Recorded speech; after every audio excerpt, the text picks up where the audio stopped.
Good morning, after school program. Miss Lauren here, and I am coming at you with another craft project. So for today we have the DIY articulated skeleton hand project. So you should have this kit. Let's see what's inside. We have our instruction sheet. We have the hand. We have a sheet that says what is in the kit. We have a little bag with beads and string.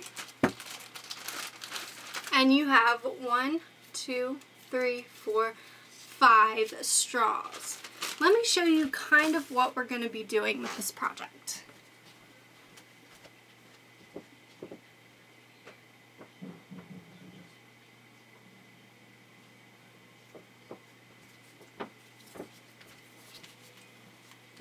So I already made an example of this project. This is my skeleton hand. There are a couple things that I want to do different this time, but this is essentially what we're going to be making. And when you pull the strings, it makes the fingers move, which is kind of cool. So let's gather our materials and get started. And 2 other things that you will need are scissors and glue. Alright, so we get set up and let's get started. Alright, so I have all of my materials set up here. So the first thing we're going to do is cut our hand out. So you need the hand, and you need some scissors, and you're going to cut around the hand. Now you don't really want to cut right on the lines just because I think that's too tedious. But you can cut around the fingers. Make sure you cut every finger out individually.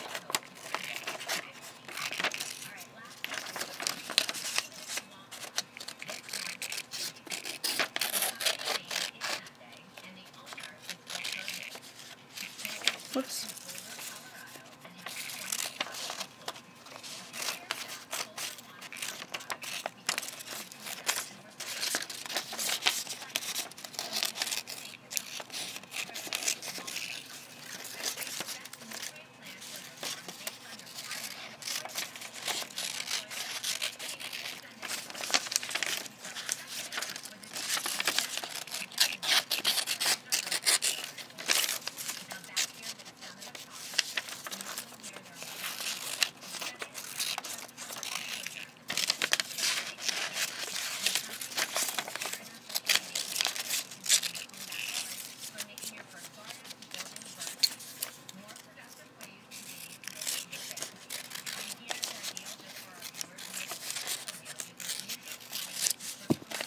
All right, we have a hand.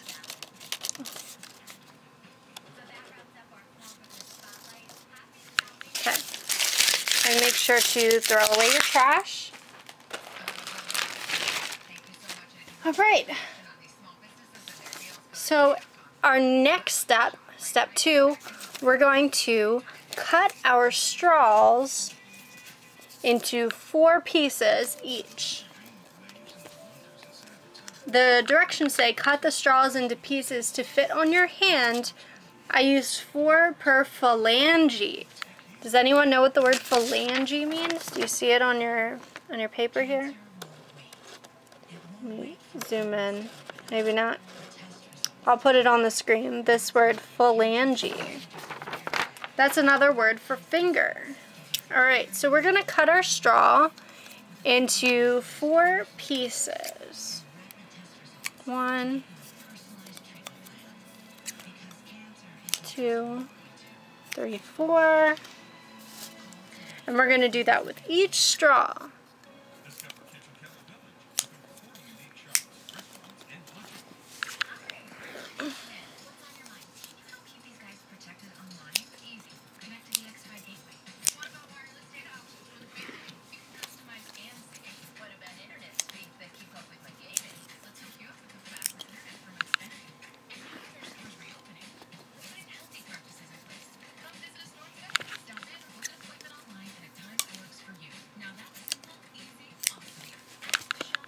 Alright, so now we have our straws.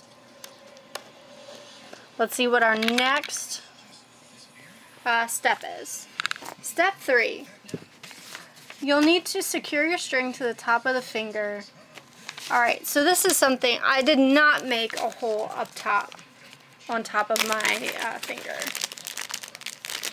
I just kind of glued it to the hand. Alright, so we're going to take the string and I'm going to make a pile of my pony beads here. I'm going to make a pile of beads right here. There's some beads. Alright, so what we're going to do, you need to take this, your string, and take 1 piece of string, and I'm going to take 1 pony bead and I'm going to put it on the end like this, and I'm going to slip the string back through the other side.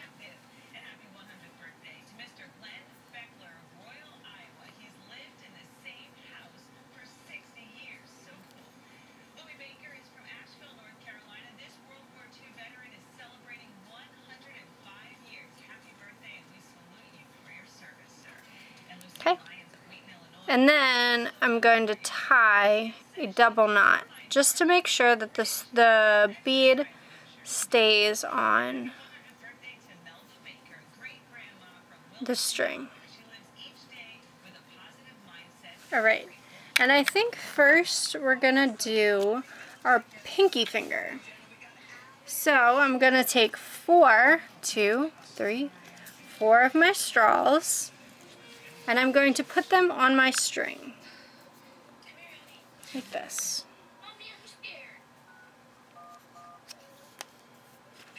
One, 2,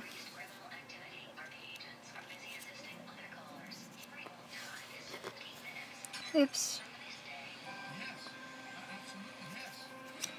3,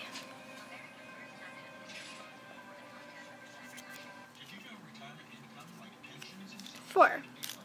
Alright, so now I have a string of straws, and I'm going to put a bead on the other end so that my straws don't fall off. I'm going to pick this pretty pink, and I'm going to slide my string through one way and put it back at the bottom. You don't want it to be too tight. I think that's kind of what went wrong with my other one. So don't make it too tight.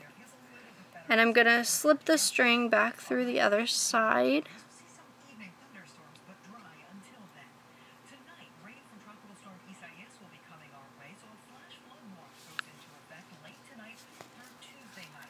And then I'm going to tie a knot.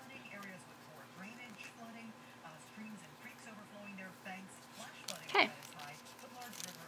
Alright, so that is ready. So next I'm going to take my glue. I'm using liquid glue, but you can use a glue stick. And I'm going to put a line of glue on the pinky finger.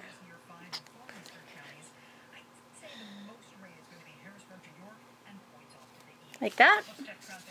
And then I'm going to stick my straw on the finger with the long end of string at the bottom. So we're going to stick it on, glue it like this, and I need to put a little more glue right here.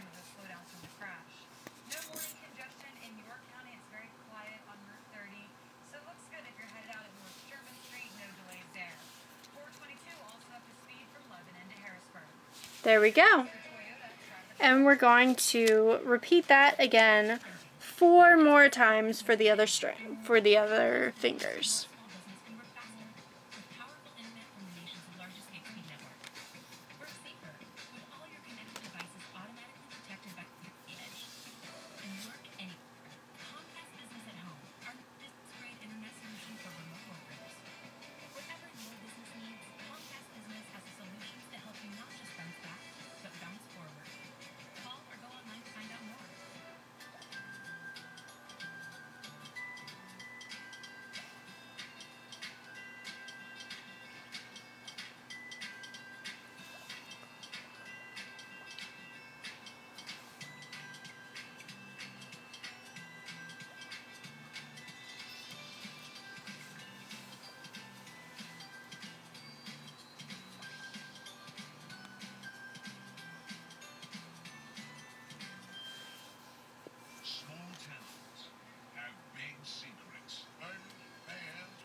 One.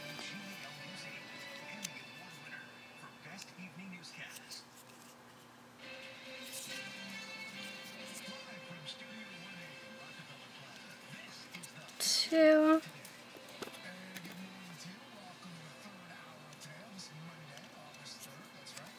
3.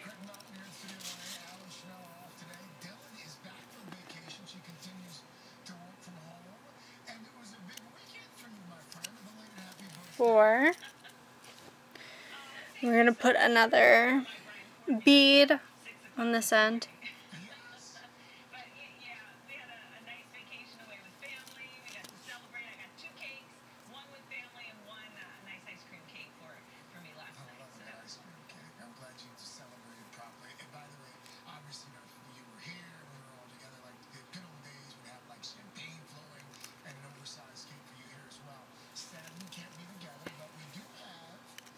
Special messages starting with Mr. Roker.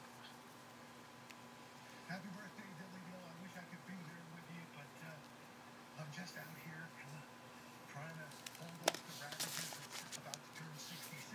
But you are Alright, we're going to do another line of glue.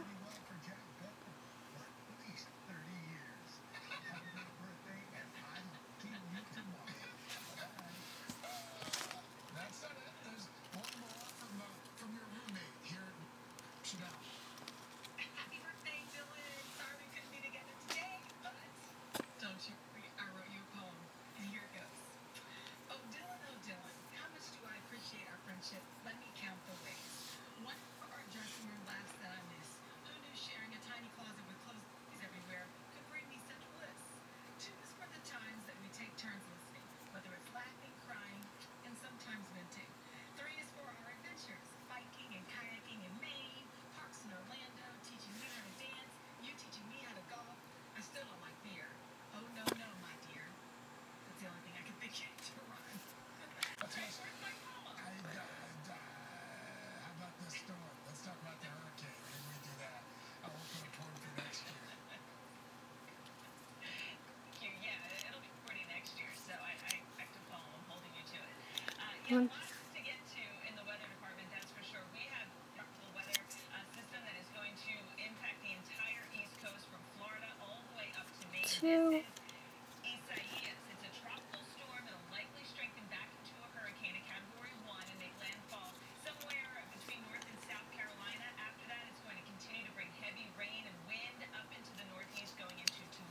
So this is certainly something we will be watching for the next couple of days, Craig. And of course, on top of that story, there's still the coronavirus. This morning, a new report from the CDC says the source of one outbreak in Georgia is a summer camp. NBC's Blaine Alexander has more on that. Things are going to be a little bit different. This North Georgia summer camp is demonstrating its safety measures as staff prepare to welcome young campers. Parents, we thank you and appreciate the fact that you trust us. But now, according to a new CDC report, that camp is the source of one of the biggest COVID outbreaks yet among children. According to the report, of the nearly 600 campers and staff there, 344 were tested for COVID-19, with 260 tested positive, the vast majority children.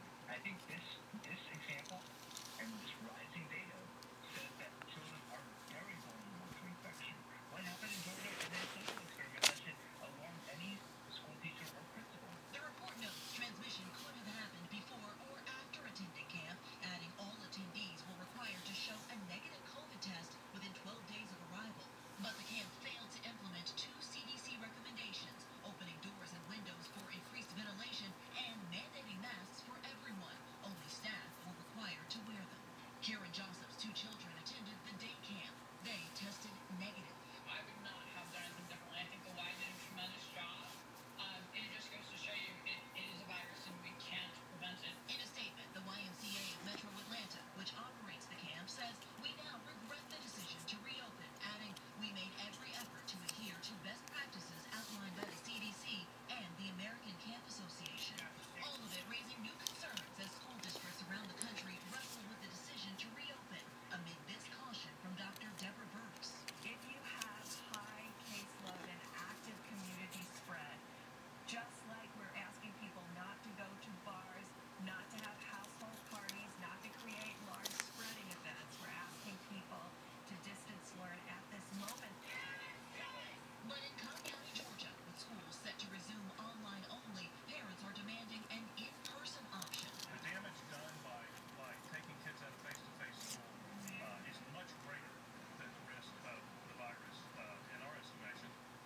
That was NBC's Blaine Alexander reporting there from Atlanta. Now we turn to the story of a 2-year-old boy who's in the midst of his own frightening fight with the coronavirus.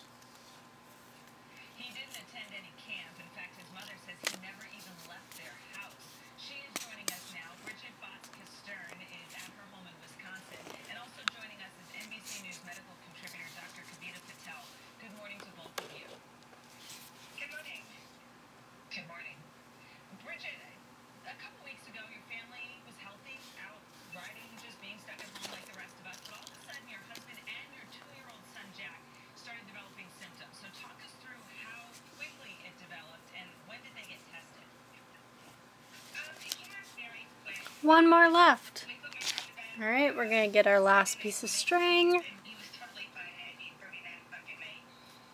At some point overnight, he had woken up about 10:30, started showing some symptoms. We got him calmed down, got to bed. By morning, he had a high fever, he had a cough, he was struggling to breathe, lethargic, wouldn't eat. It came out very suddenly and out of nowhere. So both your husband and Jack recovering now, as we understand it. And until recently, we did not know the full extent of how vulnerable children can apparently be to this virus. Have doctors said what's in store for Jack's health? What are they saying about his prognosis? His prognosis is good. He's otherwise a healthy child and has handled this quite well. We're on day 15 and he's down to just a cough at this point. So he's doing well with it. That's good news, Bridget. And Bridget, you also have a 12-year-old son. He's going to be starting school soon. You've decided to do virtual learning this fall, but how worried are you for other families who are, considering sending their kids to school, especially with all you've been through? I'm very worried. It was a scary experience and we came out, on the other side pretty much okay now. But not everyone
Okay.